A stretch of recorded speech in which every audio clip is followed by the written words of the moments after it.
So official welcome to Dave and to everyone who's joining us today from near and from far. Wonderful to have you. So just starting our meeting in the traditional fashion, we will go around and have folks say their name and where you sit, sort of physically, where are you, and just anything else you might want to say just to ground to be present. So I will pass it to, is that Elaine or Peter that was leading this portion? I'm not actually recalling. Okay, thank you. That's right, Peter. I'll start with myself then. I'm Peter Gable, and I'm sitting in my partner Lisa's studio looking out the window at Sanchez Street in San Francisco at occasional joggers and dogs. It's cool, cold from my point of view, and although beautiful from another point of view. And let's see. I've been just finishing teaching a course on my last book, which is called The Desire for Mutual Recognition. And that's me. So I'll just keep calling on the rest of us by going down the rows here. So Stu Beck. All right. Hi, my name is Stu Webb. I'm living in Minnesota, Minneapolis, Minnesota. It is a beautiful hot day.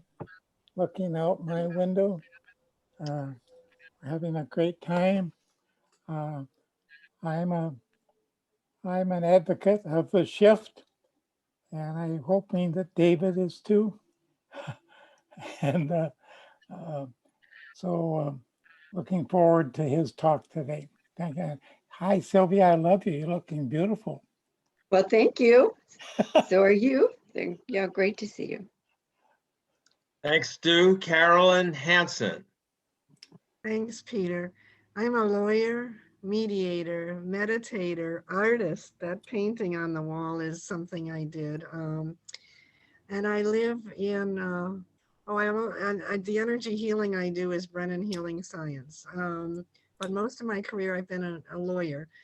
And I live in Stone Ridge, New York, an hour north of Manhattan, near the Mohonk Mountain House, where the concept for the UN was developed and where the concept for arbitration was developed. So this is where I am now, in Green God's country. Thank you. Dave, we'll come back to you. So Sylvia Clute. So I'm in Richmond, Virginia. I used to be an attorney, but now I work on a model of justice with no punitive elements. And so today I am working on developing our Train the Trainer program so that we can expand, have more people teaching unitive justice around the world, hopefully eventually. And I'm looking out my office window over our backyard. And it's a beautiful day in Richmond. Thank you, Sylvia. Lee Stallings. Hi, everybody. I'm Lee. I'm an attorney mediator in beautiful upstate New York. It's a gorgeous day here today, too. And I love what people have shared. I love the idea of being an advocate of the shift. I'm definitely aligned with that.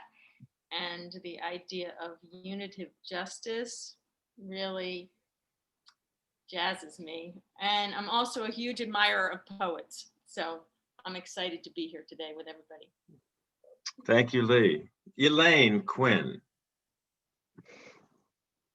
Hi, everyone. Great to be here. I am in Ireland and I'm currently sitting in my parents' house while they look after my son. So I'm sitting in a bedroom looking into a wardrobe, not anything too exciting. And yeah, I'm really delighted to be here and to hear from Dave, who I met last year. And I think that's all I'll say for now. I'll talk again when Dave's coming on. Elaine, could you put some light on yourself? Can't see your face. I wish I could, Stu. I'm sorry. I'm on a phone, unfortunately, and it's a little bit awkward. So I'm sorry if my face is very dark. Okay, thank you, Elaine. Thank you. Robin Morris. Hi, I'm Robin. I'm currently in Oakland, California, where I do e-discovery work.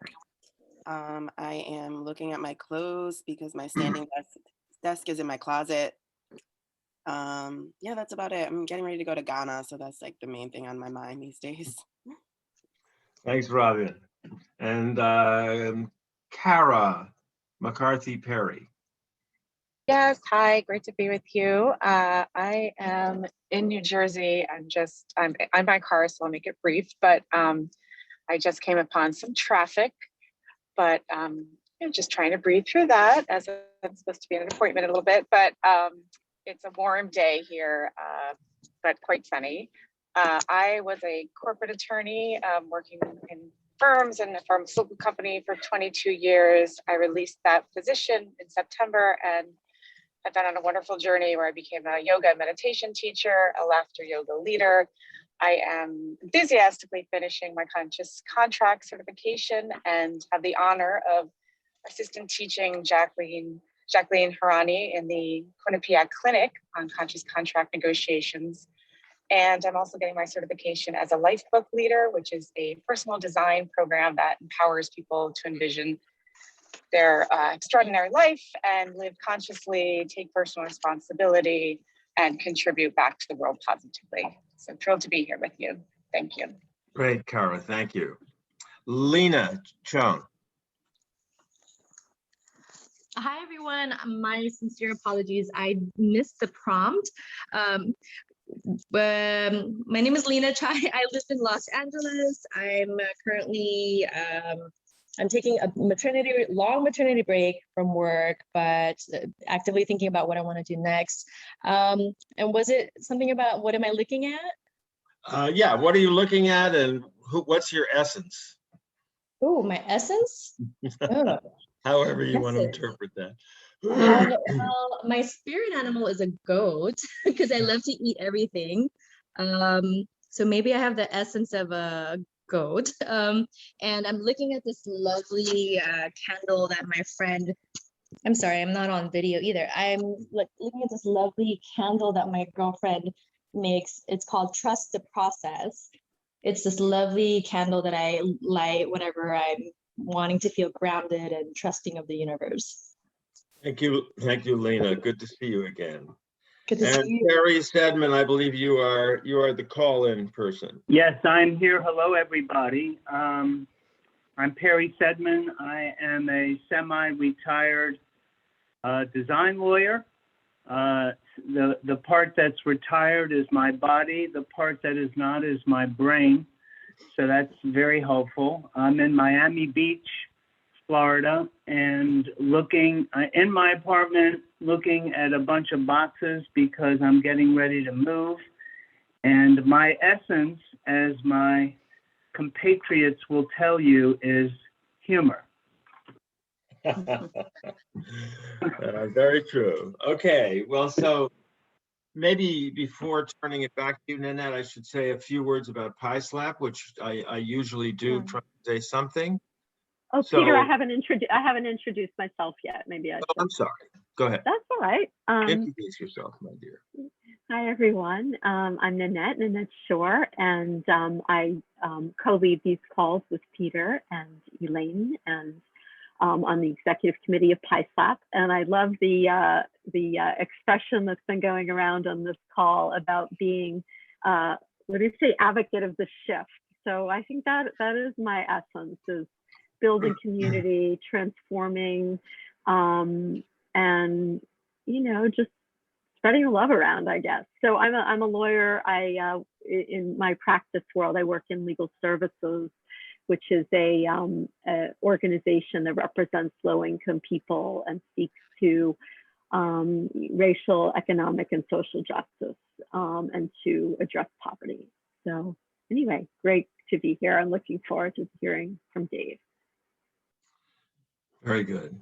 Okay, well, I'll just say a word then before Dave, which is about what PISLAP is. As a way of recovering what we are in our own minds, and that is we're the legal aspect of the shift. How about that? Because we the conception of law and the legal system that we are enveloped by within our culture is a hyper-rational, mutually separated conception of the human being pursuing self-interest and material goals in a way that, through the adversary system in particular, maintains and reinforces a competitive individualism and hyper-rationality, which denies the spiritual part of our common humanity and the longing in each of us to have open-hearted relations with others and with the natural world. And so what we are trying to do is to bring that into law and insist in the new incarnation of what law will be, that it fully engage with this dimension of what it means to be a human being and help to realize it in the world. And that's who PISLAP is, or at least what came out of my mouth today. So will you introduce Dave, Nanette, or you and Elaine? Right. Actually, Elaine is introducing Dave. Sure. Thanks, Peter. Thanks, Nanette. Yeah, I said I'd say a few little words about Dave because we connected first last year at the beginning of creating the issue of the conscious lawyer with PISLAP. So it was a great connection, and it's great to be able to do this talk today. So Dave is, as you would have seen on his bio, he's a lawyer, published poet, lecturer, international speaker based in the UK. And he's a commentator on race, politics, mental health, and the arts.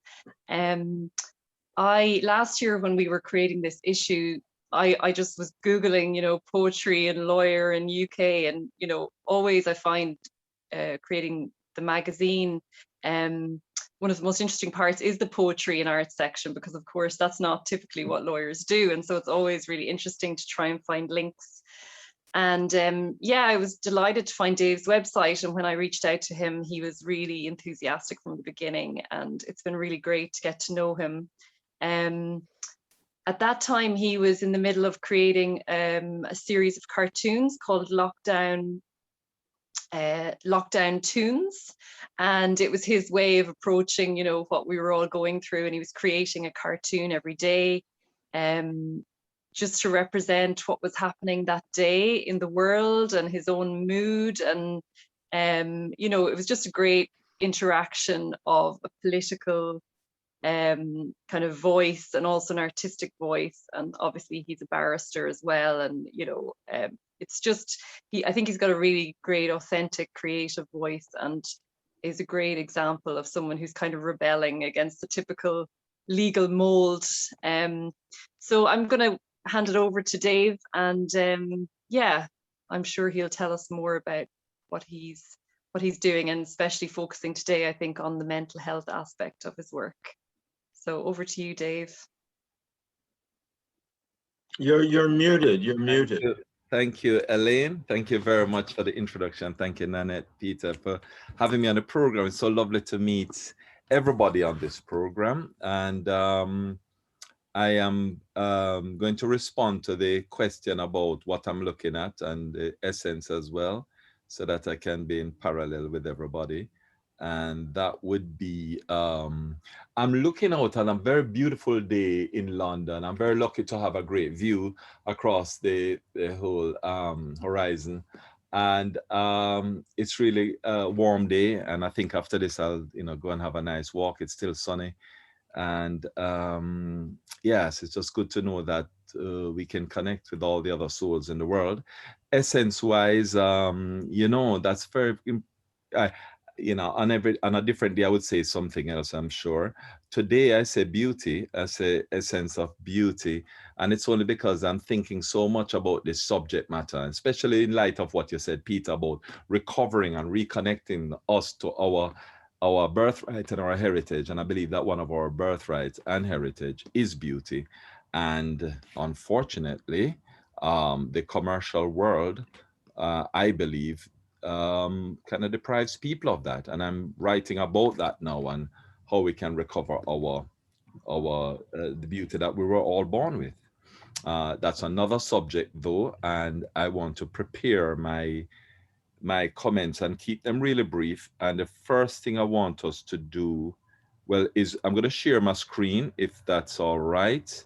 And I'm going to do it in a way where I can split the screen so that I can see and you can see. And the first thing I want to share in this experience is the first thing I want to share is, well, it's a slide. And this is the slideshow I'll be going through.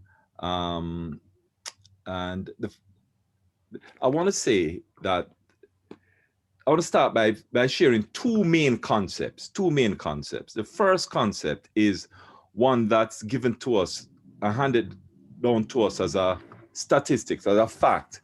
And it's from the World Health Organization. The World Health Organization said 1 in 4 of us will experience a mental health problem. That means we know people in our circles with a mental health problem.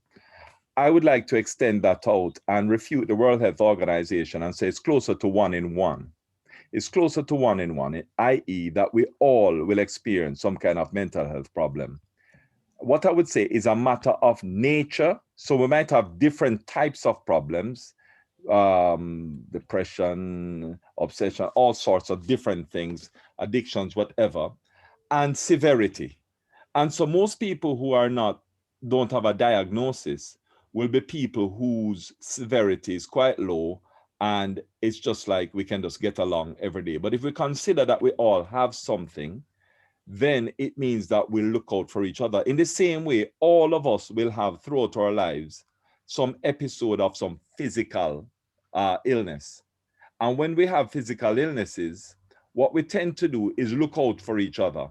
And so the first point is that that it's actually a great assumption that we all have a mental problem, or we all will experience one. And therefore, if we're looking after each other, then that's great. The second one is also based on a fact. But then I'm going to put my assertion on the fact. The fact is that research was done and found that most people, some people, a survey was done of people who have mental health problem. And they said that it's associated with pain, right? So there's a physical and emotional pain associated with the mental health problem.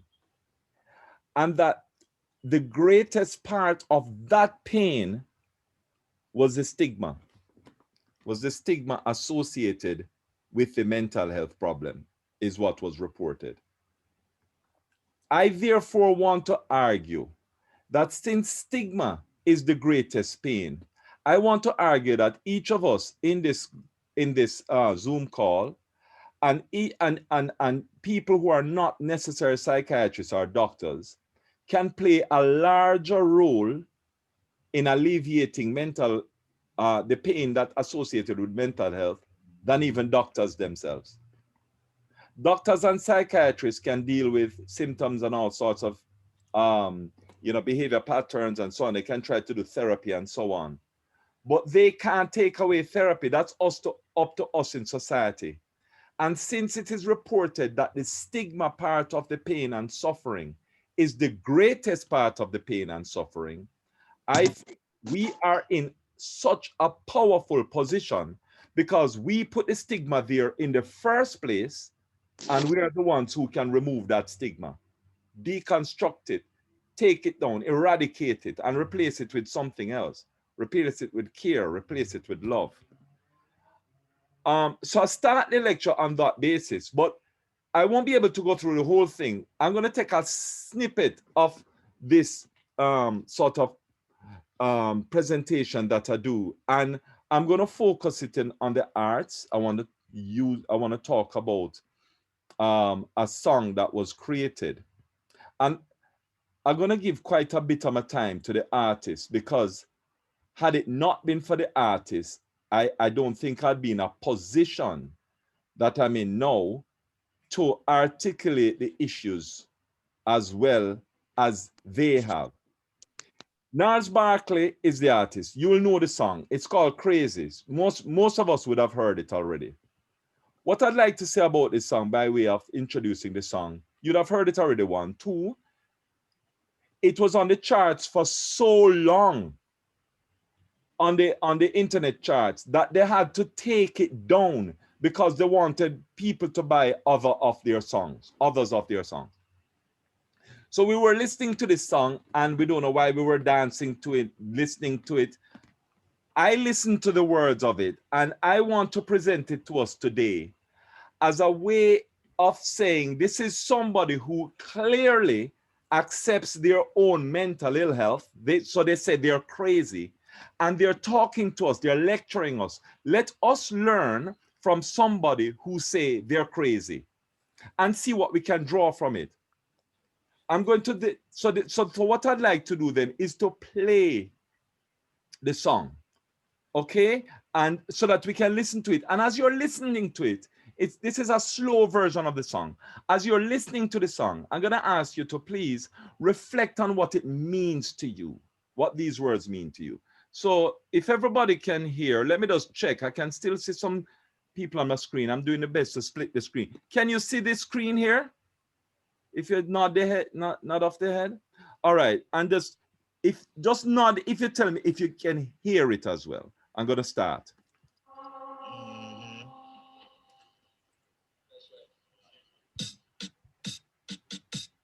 Can you hear that? Yes. I remember when I lost my mind. There's something about that place. Even your emotions have so much space.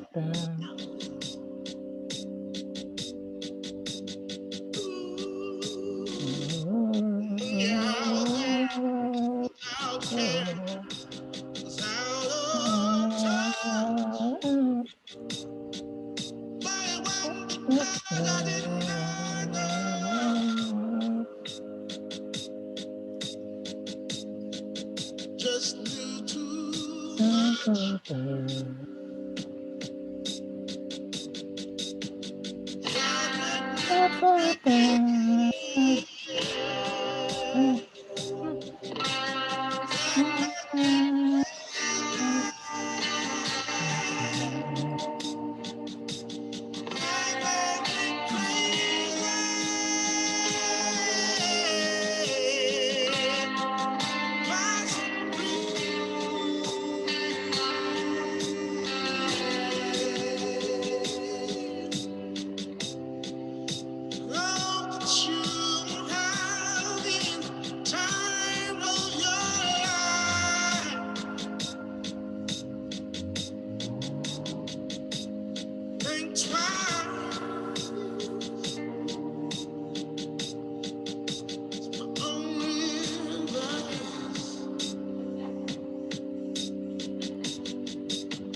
Come on now, who do you think you are? Ah, bless your soul. You really think you're in control? Well, I think you're crazy. I think you're crazy. I think you're crazy.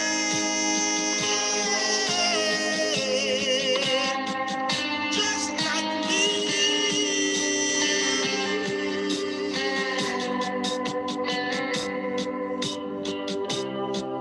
My heroes have a heart to lose their lives.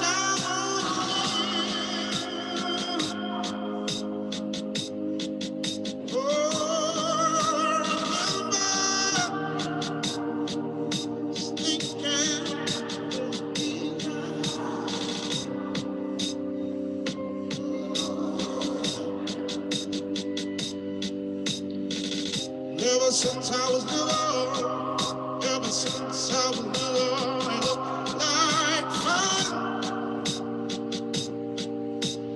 Now going silent I've come.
Okay.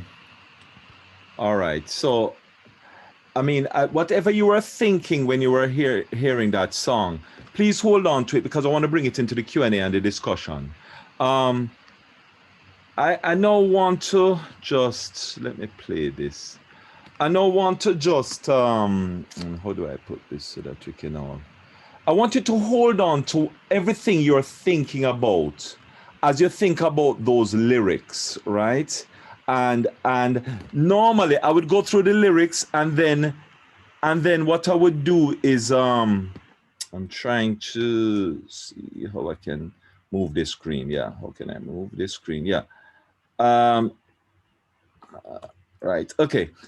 Anyway, I'm going to go through the lyrics. I'm just going to make quick comments on them. My comments and observation might be different from yours. And so I'm going to do this very rapidly. And then I then want us to all come in and then give our sort of thoughts and our views, what we were thinking about these things, because it will trigger different things for all of us. All right. So I remember when I lost my mind, there was something so pleasant about that place. Even your emotions had an echo in so much space. It's really interesting to think about a place being pleasant when you've lost your mind. You can think of losing a phone, your computer with all your data, and you truly would be, your life would be in turmoil. But here, the person who has the mental health problem is saying, but there was something pleasant about that place. I could come off the rat race. My emotions could finally have an echo. Because for most of us, it's doing this and this deadline, and this must be handed in, and this report must be done, and that to that to that to that to that. And we fill our life with business and so on and so forth. And actually, we don't realize that actually to just lose it all sometimes will create a pleasant place. I'm not saying lose it all, but there's something about loss, and there's something about giving up the stuff, the lots of stuff, that actually brings you into a pleasant place. And I think our emotions are deprived actually of having a place just to resonate, just to reflect. And when you're out there without a care, yeah, I was out of touch, but it wasn't because I didn't know enough. I just knew too much. The world will judge people in this sort of space as crazy, mentally ill. They don't know what they're talking about. They're out of touch. But sometimes they just know too much. And I've had many examples of this where I've seen professionals look down on people and say they don't know enough, they're out of touch, but actually it's because they don't know what that person knows. Personal example is when I worked on a ward and the psychiatrists were doing ward rounds, and a Black youngster, 19-year-old woman, said she believes she's suffering from post-traumatic slave syndrome. And then later on in the meeting, the psychiatrist told me that, oh, that's what I mean. That's gobbledygook. There's post-traumatic stress disorder, but there's no post-traumatic slave syndrome. It's a sign of her schizophrenia. And I would have gone along with him, except that the week before I heard an African-American psychiatrist in America who talked about post-traumatic slave syndrome. It's a theory. And the young girl had heard it. She knew too much, but the professionals didn't know enough. So it's a question of diversifying our knowledge and listening and let everything count and not dismissing people as being out of touch. Does that make me crazy? Does that make me crazy? Nobody wants to be crazy, but here this person says, possibly. And we ought to allow ourselves sometimes, when we ask ourselves certain questions, does that make me crazy? Possibly. Does that make me sexist? Possibly. Does that make me misogynistic? Possibly. Does that make me discriminating against LGBT? Possibly. Does that make me racist? Possibly. Let us not quickly dismiss everything that is seemingly negative. Let us entertain that we might be. Does that make me mentally ill? Possibly. Let's just put it under examination. Let's not quickly be defensive about things. And I hope that you're having the time of your life, but think twice. It's my only advice. The person is saying, okay, I hope you're having a time, I hope you're having fun, but think twice about things. Don't come to quick conclusion. Don't draw a quick conclusion. Think again. Think it out again. Come on now, who do you think you are? And he's laughing, bless your soul. you really think you're in control. We think we're in control, but most people are 1 or 2 paychecks away from depression or a divorce or a bereavement or something. The people you see on the street who are homeless probably used to work in an office, probably used to be a boss. I'm saying that actually nobody's truly really in control. We're just kind of fortunate. We're just kind of fortunate that actually life circumstances can change anytime, and we've suddenly realized we're really not in control. And this is the advice coming from somebody who, and then they turn it around. I think you're crazy. And you know, it's quite an insult if somebody look at you and say, I think you're mad, I think you're crazy. However, this is kinder than saying, I think you're crazy. I think you're crazy, just like me. We share this beautiful quality together. I'm not dissing you when I say, I think you're crazy. I think you're crazy just like me. I think we share a common ground, that we're all crazy. So it's a beautiful words. I mean, I couldn't, you know, I just grateful when I find expressions in art that do it better than I ever could. My heroes had the heart to lose their lives out on a limb. And I remember thinking, I want to be just like them. They're telling us, this person with mental health problems is telling us that I know you have heroes too. And I know what your heroes are like. I don't care if your hero is your mom or somebody who fought for justice or racial justice or social justice. I know that heroes, your hero will be somebody who will be prepared to lose their life out on a limb. That's my heroes too. We have so much in common. And I remember thinking I wanted to be like them. Most people spend their lives admiring heroes. This person is saying, but I want to be like them too, you know? So we can hero worship all we want, but somebody with a mental health problem say, well, I'm going to go out and do it too. Ever since I was little, it looked like fun, and it's no coincidence I've come and I've died, and I'll die when I'm done. They're talking about death here, which is eventual for everybody, but not before I'm done. I came, there's no coincidence. I wish everybody on the planet would know that there's no coincidence why they're here. That would improve our mental well-being collectively 100% if we all knew that there's no coincidence we've come here. And we can die, of course, but only when we're done. Let's finish up our mission. Let's finish up our task. Let's do what we were called to do to make this world a better place. And that's what we're learning. And then maybe I'm crazy. And maybe you're crazy. Maybe we're all just crazy. You know? And that is the concept of my concept of 1 in 1. That it's not 1 in 4, it's 1 in 1. It is all of us. And there's a few more things here, but I won't go through. I'll break now and I'll pause here. And I can go back to this a little bit. Let me just close with one more thing. It's a kind of a show off. This is a bit of a show off, but I'll just flash this up. But I might revisit if there's time. But a quote from the First Lady, and the only reason I'm putting it up, it's obvious why I'm putting it up, because there I am with her as I think that. But I'd like to just introduce her quote at a time. Time to tell everyone who's dealing with mental health issues that they are not alone, and that getting support and treatment isn't a sign of weakness, a sign of strength. I'm going to just end this not prematurely, but I'm not going to try to cover everything in this. Rather, what I'd like to do is use the remaining time for us to discuss what we've heard, what Gnarls Barkley have taught us, what thoughts you may have, what questions you may have, and what discussions we might want to go into. So over to you, everybody, and thank you for listening.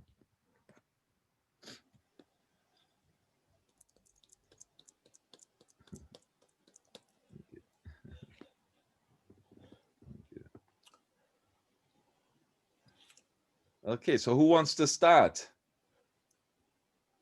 I heard jazz. I'm a jazz fan. It was beautiful jazz, beautiful music. Yes. It's just like all my heroes. It sounded like them. Yeah. They speak that language. Don't have to understand it. You just have to be it. Mm-hmm. Yeah, and that's living crazy. I like that, Stuart. I like that comment, Stuart. Absolutely. Brilliant. Yes. John Coltrane. Yeah. Yeah. I really like the line, "You're not in control." I mean, it has so much depth. I mean, the older I get, the more I resonate with it. And at the same time, as I take responsibility for my actions, I see that in subtle ways, I am often in control of things, but I'm not conscious of it. Yeah. But overall, yes, that's a very powerful phrase, and we could spend a long time discussing that phrase. Mm. That's true, Caroline. Yes. I hear it. I hear in it the way that we're all trapped in the performative self that was laid on us early in life, that becomes the self that we enact, but is not the essence of our being. And the shaking free from that self that we enact is very important. And to me, it occurs most beautifully when movements arise and people discover each other and enter into each other's presence from their being in a idealistic and profoundly connecting way. And then you can shake off a bit doing well in school, being successful, competing in the market, pleasing your parents, the rattling around in the head of all of the reliving and rehearsing that is really trying to cover up a fear of humiliation that the self has draped within it. And so to be able to transcend that, then you can hear the echoes of your emotions. And this is sort of what I get out of it, of the song, is that is a liberating space. To me, it needs others' confirmation to bring that space into existence and to embrace it.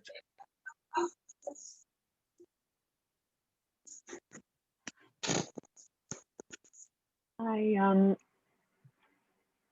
like the feeling of in a sense to do what each of us is trying to do, each in our own way, is a little bit crazy, because it is, it is outside the norm.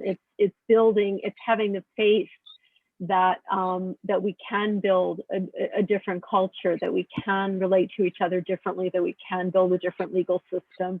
And on some level, there's a sort of unreality about that, because it's very hard to manifest that in our current world. But having that sort of faith and confidence that I think brings each of us to this call and to this work that each of us does in our own way, I think it's a sense of humility, in a sense, to recognize that it's a little bit crazy. It's totally wildly idealistic, and it's a little bit crazy. The other thought that I had was just your remark, Dave, about all being on the edge. I think it's so easy for some of us to feel, we're secure, we have certain, trappings in place, but we all live in a very fragile space ultimately, when many things can happen at just the drop of a hat. And so I think just recognizing our fundamental insecurity and our being on the edge is important. So those are a few reflections I have. Thanks. I had a thought. Hi, this is Lena. One of my favorite books is Don Quixote by Miguel Cervantes. It's like the classic Spanish novel, and it's about this guy, Don Quixote, who's very idealistic and battling imagined villains and windmills and, rescuing damsels in distress. And society saw him as insane. But I think one of the possible messages of the author was maybe society is insane and not him. So like who is to say that someone is insane or not? I think it's when someone is called crazy, it's like there's an agreed reality or standard, and then someone when someone deviates from that, they're considered crazy. But how do we know if the individual is crazy versus the rest of society? So I think it's a really fascinating topic. And I do have some, mental illness in my extended family. And sometimes they are some of the most perceptive. It's like children who are very insightful and intuitive, and they'll say certain things out of the blue, but is so true. And I think that happens a lot with people with mental conditions, that they can be sometimes very intuitive in a way that us normal folk are not. Yeah, so all very interesting. It does, I think it gives me a lot of food for thought about how I operate in this world and what kind of work I want to do. Yeah, it was a great talk. Thank you for that. Yeah. Thanks, Lena. And it's interesting you mentioned Don Quixote, because that was the next concept, and you expressed it better than I could in terms of the slide that I was about to put up there, because I wanted to look at mental health through the lens of different cultures, and that being one of the most important cultural pieces to come out of the Spanish culture. That book, so significant, and just your analysis of it is really important. So thanks for that. I think I'll take just a slightly. I'll do 2 more slides, but I do want to give everybody the opportunity to comment on those particular, that particular wonderful piece, Crazy. The fact that you raised Don Quixote, I must kind of look at 2 other slides. I'll just use this as a segue while you're thinking about other thoughts you might be having about that and other bits and pieces, but other things that you might be thinking about. But the donkey, so we talked about Don Quixote for a while. I do want to share this with you as well, and I won't try to replicate what you said, Lena. You said it beautifully. I want to take, and you took us to a Spanish culture. I just want to take you to a British culture and just tell you about this guy who is American. His name is Dr. William Chester Minor, and William Chester Minor was American, and he ended up. It's another story how he ended up he ended up in the first secure mental health institution in this country, an institution called Broadmoor. I have done extensive work at Broadmoor. This guy was in the institution around about 150 years ago.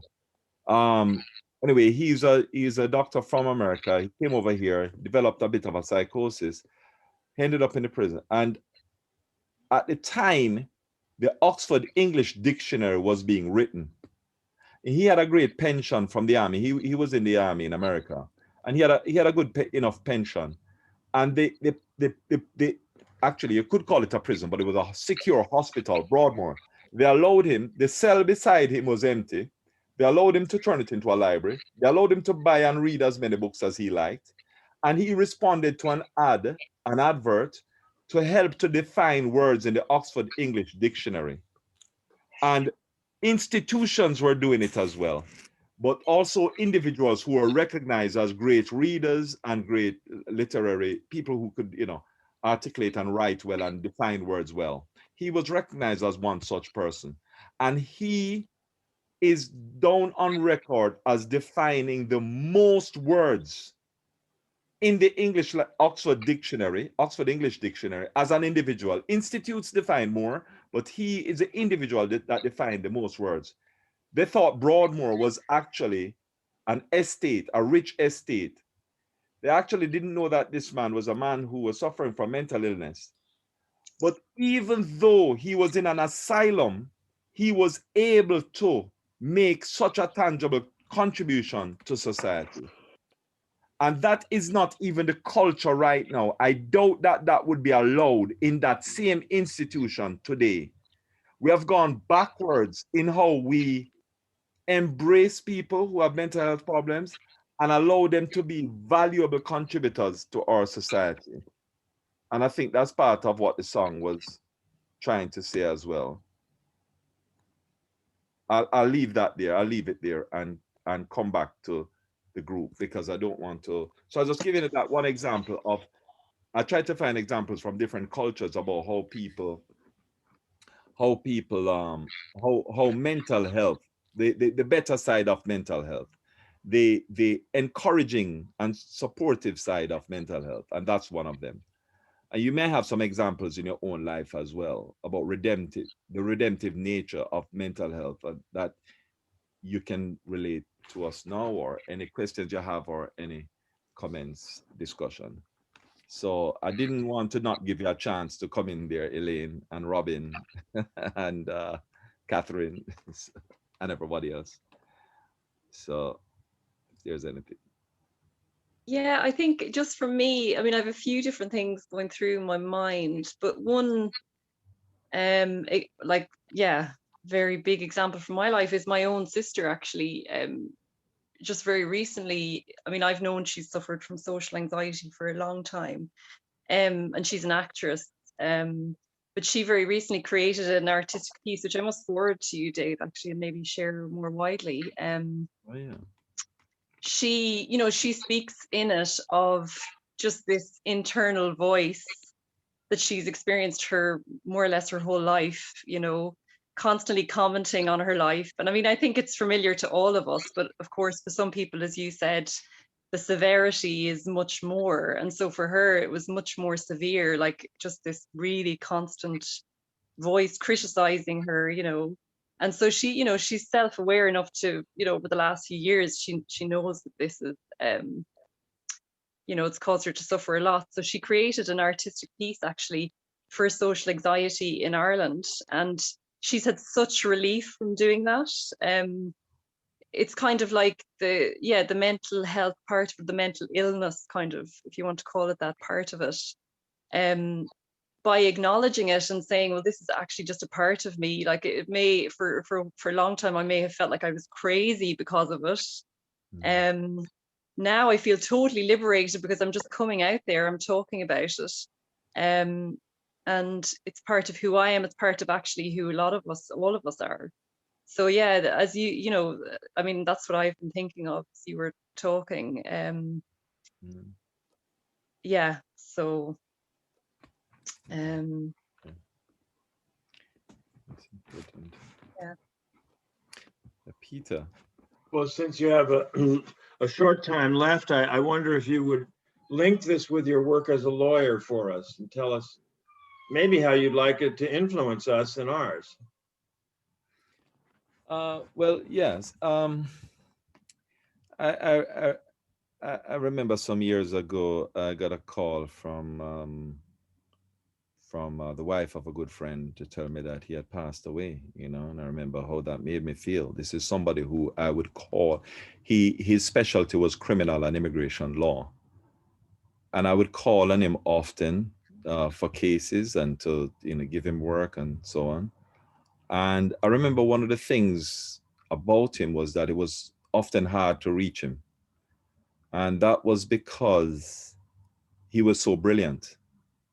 He was so brilliant that he was in very high demand. And it was just really sad to learn that this man in his 40s who had done so much for the community died on a bus coming home from work, you know. I've never really asked what was the cause, but I've made up, because I just don't know what's the protocol about around that. But I've made up my own story, and I suspect he was overworked, you know. He was always, always, always working. And I think that often when we are bright and successful and functional, we'll be given many opportunities to do more and more and more. And I think that you know, they're not all opportunities. They can wreck us, you know, they can wreck us.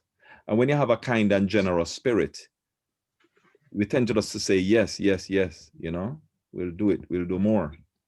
But I think that for me, I believe it's important to look out for our mental well-being and the mental well-being of others, to be aware of it, to be aware of it, to know what is the medication for ourselves. We often know the medication better than anybody else because you know what you like. You know what you enjoy, you know what brings you happiness. If you like going to a stage production, if you enjoy that and get a lot out of it, you should be doing it at least every 3 weeks. If you like holidays, you should plan them in. You should let them govern your life as opposed to work govern your life. Family time, all of that, it's so important, spiritual life. So I believe that to be better professionals might be to do less, to give our emotions space to resonate. And what that means is that we have to cultivate and develop others so that they too can get some of the benefits of our success. If you think about it, like my cup will overflow. I'll be so blessed that my cup will overflow. You need a saucer. If it's overflowing, you bring up saucers so that the saucers can get benefit and other people around you can get benefit, you know. So I just think that a lot of people in my world, as we're fighting for social justice, we're helping people with cases and so on, but we must give ourselves a break and give ourselves time to recover and all of that. I think that's quite important for all of us to do, and also to look out for our colleagues and friends and find out the ways that will bring some light and joy in their lives by the small things that we can do. And yeah. Maybe craziness is seeking resolution and harmony. Yeah. Yeah. I just think it must be, for me, I just presume it about myself. And I think I should just be presumed, because it's impossible for this world not to drive you crazy. And if you can recognize it and recognize that all those around you will be crazy as well. But as I say, the nature and severity, we will have we'll be somewhere on the spectrum. And wherever we are on the spectrum, there is a strength that you can give to others. So William Chester Minor was really he was on the in terms of his particular mental illness, as psychosis, he was very severe, but he still had something to give to society. And he was in a space that allowed him to, he was in a structure that allowed him to. So I think that wherever we are, because most of us would say we're not, we are functioning, we're all right, we're cool. And that's okay to say that, because, you know, we are really. But recognizing that we are means that we're in a powerful position. We all have privileges. There, you know, it's very fashionable now to talk about white privilege. I'm a Black man. I have immense privilege. I do understand the concept of white privilege. I don't want to take away from that. And I know that debate, and I know that's important. But me, myself, in my uniqueness, have immense privilege and connections and can use it. I just have to find out what they are. Talent, skills, all sorts. I just have to find out what they are and mobilize them. So I believe that it's incumbent on us to all realize how we are advantageous in our society, because there will be a way that we are, and use that as a kind of font, as a gift for other people, and have the courage to do that. I think it's important. It really is important to use our position to help other people. You know what I mean? It's truly.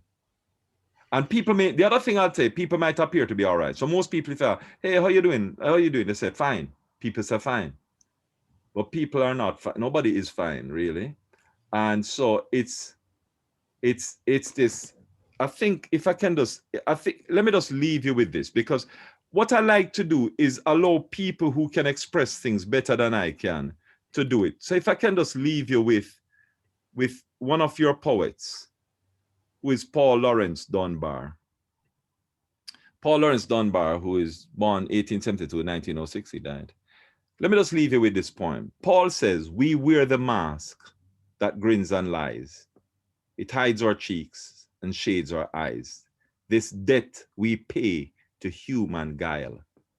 With torn and bleeding hearts, we smile, and mouth with myriad subtleties. Why should the world be overwise in counting all our tears and sighs? Nay, Let them only see us while we wear the mask. And I direct your attention to what the line I highlighted in red. With torn and bleeding hearts, we smile. It's for us to begin to recognize that a lot of people around us will have torn and bleeding hearts, but they're smiling. And they refuse to let the world see them except when they are smiling, because of this great expectation that we must all just have this, as the British would say, stiff upper lip, or just be all right all the time. Now, if we can convince our nearest and dearest that, okay, if you have to do that in the world, fine. But I am one space where you don't always have to smile.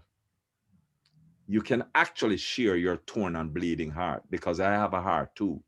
And together we'll have two hearts. One that's torn and bleeding, one that's simply torn. And another person that's just bleeding but not torn. And another person that nearly well heart. 4 hearts, the average of which is not too bad as a torn and bleeding heart. Once we share together in this kind of way, and with a view to supporting each other, it's important. Very beautiful. Beautiful. I remove my masks. I discard them. I repudiate them. I reject them altogether. To say that was a very beautiful evocation of the truth of our inner life. So thank you for that. And since we stick to our 11 o'clock rules, I guess, Nanette, you wanted me to say this. I'm here. I'll kick it off and you can finish. So I also just want to thank Dave and feel there was a certain spirit of, just authenticity that your talk and this conversation evokes in me, and a feeling of great gratitude for having that experience on our call together. So thanks so much, Dave, and certainly a lot to think about in what you've said. Wanted to just let everyone know what's coming up for PISLAP. We've got a call on July 13th with Farsh Narden, and we'll send out some more information about that. Farsh is from Germany and has some interesting reflections, perhaps in a similar spirit to where Dave was at today, around some of the dichotomies that she experiences between her work in the civil service in Germany and also trying to build a very authentic and heart-based movement and alternative in the legal culture and just in the culture in general. And then later in the summer, on August 24th, we're going to have a call to introduce to everyone what will be happening at the end of September, which is our sort of mini conference of PISLAP Intensive. Those run from September 30th through October 5th. And the call in late August will give everyone an opportunity to kind of get a little bit of a picture of what that's going to be about, and an invitation to join. Peter, do you want to add anything to that? No. Okay. All right. All right. Well, thank you again, Dave, and be well, everyone. And great to share today. And thank you, Elaine, as well. Thank you all. Thank you, everybody. Bye, everybody. Thank you. Thank you, Thanks, Dave.